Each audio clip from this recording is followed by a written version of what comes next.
They used to call her the Ghost Angel of Saigon, one of the most decorated female medevac pilots in Vietnam. But to the folks in Riverwood, Montana, Catherine Winters was just the gentle old librarian who lived in the colonial house on Maple Street. What the town didn't know, what no one knew, is that underneath her quiet presence lived a legacy forged in fire.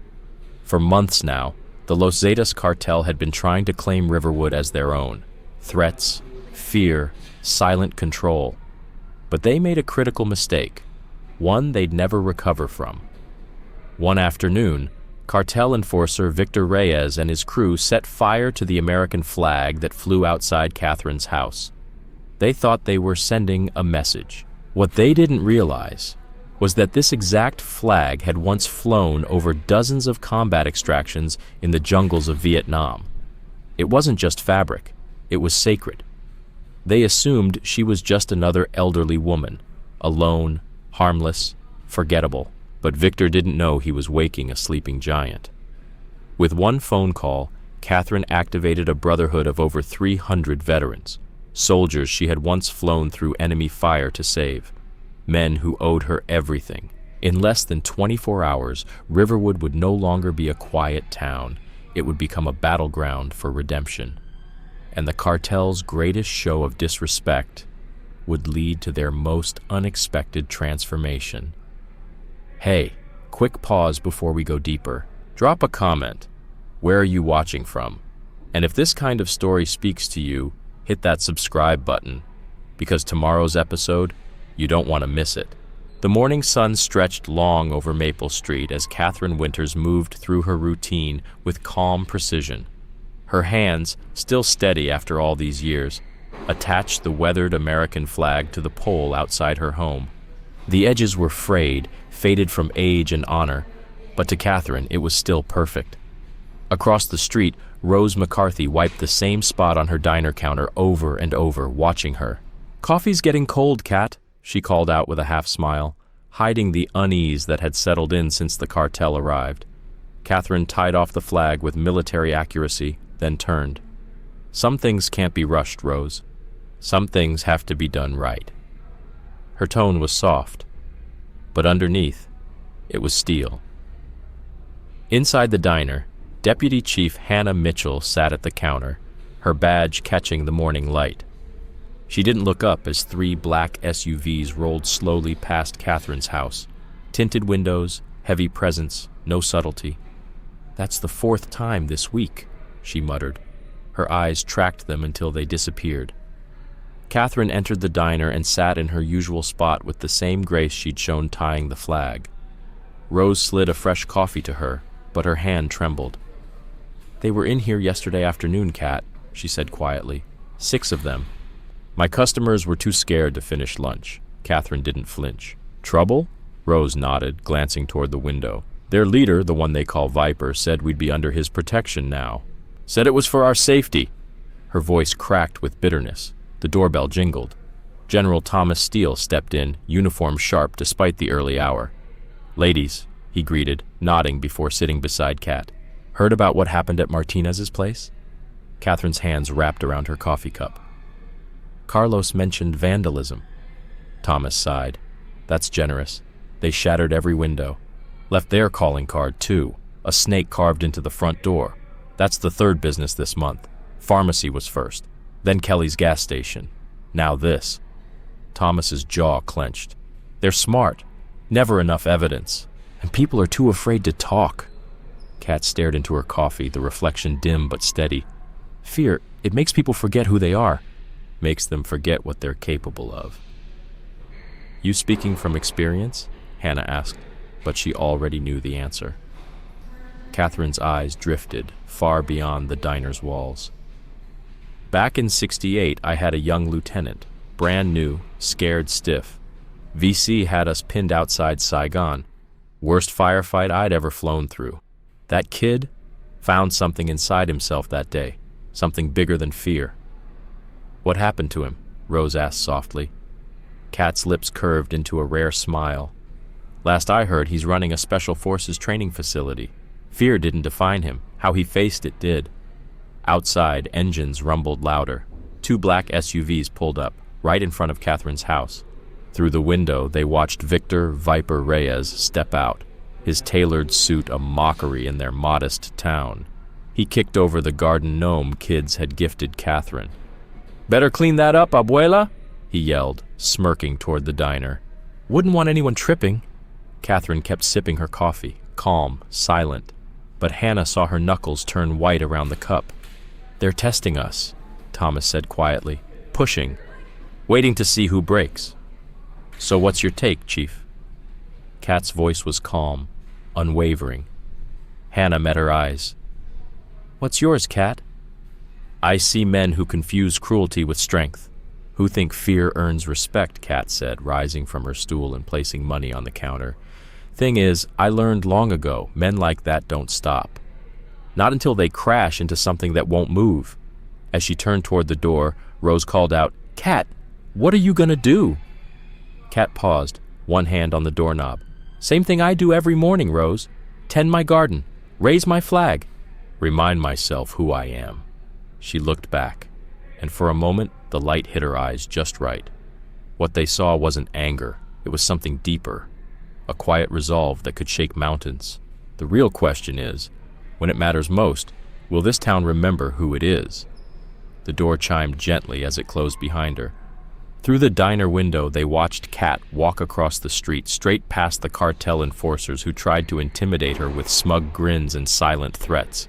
She didn't even glance at them. She just knelt down and began picking up her garden gnome from the sidewalk, slow, steady, unshaken. "Sometimes I forget," Rose said softly, her voice barely above a whisper, "what she used to be. Before she was just Kat the librarian." Hannah didn't look away. "The way things are going, we all might be reminded soon." Outside, the Montana sun continued its climb, casting a golden light on the American flag waving above Kat's home.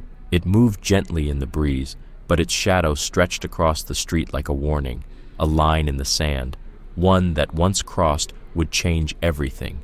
Victor Reyes sat in the driver's seat of his blacked-out Mercedes, eyes hidden behind polished sunglasses. The morning sun glinted off his platinum watch and the snake-shaped ring on his hand. Behind him, 4 cartel soldiers waited, their engines idling like predators in the tall grass. Inside her house, Kat was visible through the front window, organizing books for her afternoon reading hour with the local kids. A small American flag pin shimmered on her cardigan, another reminder of the defiance that, frankly, was starting to grate on Victor's nerves. "She's either brave," muttered Adrian Rodriguez from the passenger seat, spinning an unlit cigarette between his fingers, "or just stupid. The whole town's falling in line, except her." Victor shifted, his Italian leather jacket creaking. "Doesn't matter which. Time we paid the librarian a visit." Across the street, inside the diner, Rose's hand hovered over the phone. Hannah gently stopped her. "Don't," she whispered. "Kat knows what she's doing." The cartel crew spread out, casual but deliberate, like wolves circling prey. Through the window, they saw Kat calmly placing the last book into her bag, completely unfazed. "Lovely morning for a story, abuela," Victor called out, his voice dripping with false courtesy. Kat stepped outside, reading bag over her shoulder, locking her front door with practiced calm. "Every morning's a good one when you're helping children learn," she replied, her focus never leaving the key in her lock. Victor moved closer, towering over her. "Funny you say that. See, most folks around here, they've figured it out. How things work now. But you—" He reached out and tapped the flag pin on her sweater. "You still seem a little confused about the natural order of things." Kat's eyes moved from his hand to his face, and in that split-second look, Victor instinctively stepped back. "Natural order's a funny thing," Kat said quietly. "Nature tends to surprise people who think they've got it all figured out." Adrian shifted forward, hand dipping inside his jacket. Victor raised a hand to stop him. His voice was colder now. "Big words, especially for someone your age. Borrowed time and all." "Time's a gift," Kat replied, brushing past him toward the sidewalk. "The real question is what you do with it." Victor grabbed her arm. "No one walks away from me." What happened next was so fast Adrian couldn't describe it later. One moment, Victor had a grip on her.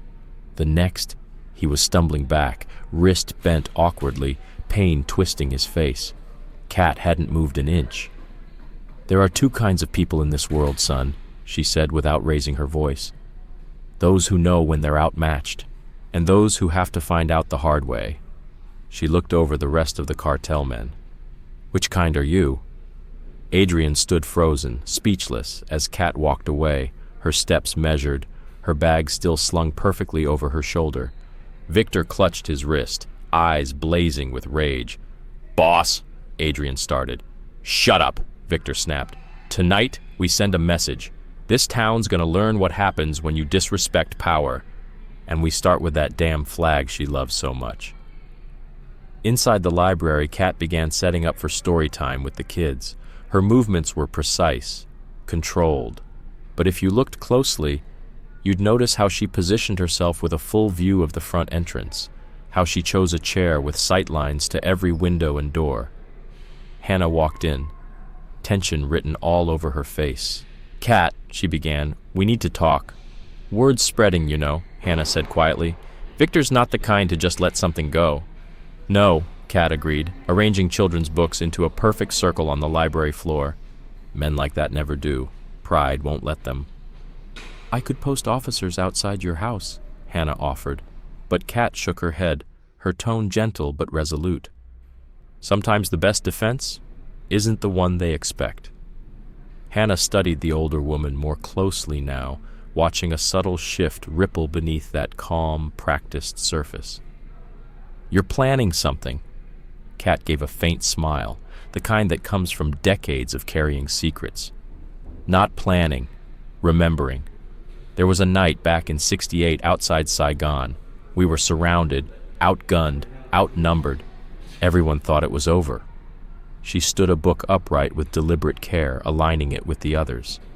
"Sometimes victory isn't about firepower. It's about the network you've built, and who shows up when you make the call." As the afternoon faded into evening, Adrian Rodriguez sat quietly in his car, parked across from the library. His fingers moved over the rosary his grandmother had given him, rubbing each bead like it might offer some clarity. Through his earpiece, Victor's voice crackled with orders. Tonight would be a statement, a show of force. But Adrian couldn't shake the unease growing in his chest. Kat had walked home again that evening, calm and straight-backed, as if danger didn't touch her, like she knew something they didn't, like they were the ones being watched. The sun dipped below the mountains, casting Riverwood in rich reds and fading gold. Kat's flag still flew high, its edges catching the breeze, a proud symbol surrounded by encroaching shadows. Inside McCarthy's diner, Rose stared across the street, eyes locked on the old colonial home. Her hands clutched a phone she knew she wouldn't use. "Lord," she whispered, "what are you planning, Kat?" Across town, in a small, dim workshop, Kat opened a battered footlocker she hadn't touched in years.